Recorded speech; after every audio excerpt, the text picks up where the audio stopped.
তেলটা গরম হয়ে গেছে, এবারে লবণ হলুদ দিয়ে মেখে রাখা মাছগুলোকে ভেজে নেব।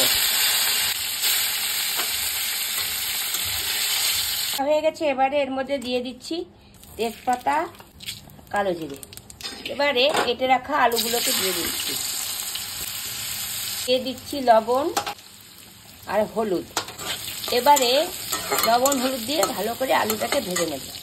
আলুটা ভাজা হয়ে গেছে, এবারে আলুর মধ্যে একে একে দিয়েছি জিরের গুঁড়ো, ধনের গুঁড়ো, সামান্য আদা বাটা, কাঁচা লঙ্কা বাটা দিয়ে একটু নাড়িয়ে নিচ্ছি। আর দিয়ে দিচ্ছি পেঁয়াজ বাটা, সামান্য কাশ্মীরি লঙ্কার গুঁড়ো।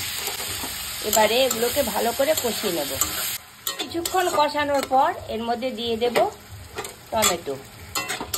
টমেটো দিয়ে আরও কিছুক্ষণ কষাচ্ছি। দেখুন মশলাটা ভালোভাবে কষানো হয়ে গেছে। পরিমাণ মতো জল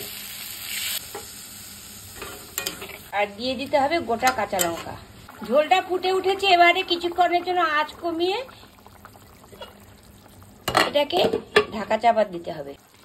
দেখুন আলুটা সেদ্ধ হয়ে গেছে, এবারে এর মধ্যে মাছগুলোকে দিয়ে কিছুক্ষণ ফুটিয়ে নিতে হবে। ঝোলটা হয়ে গেছে, এবারে এর মধ্যে ধনেপাতা কুচি দিয়ে নামিয়ে নিতে হবে।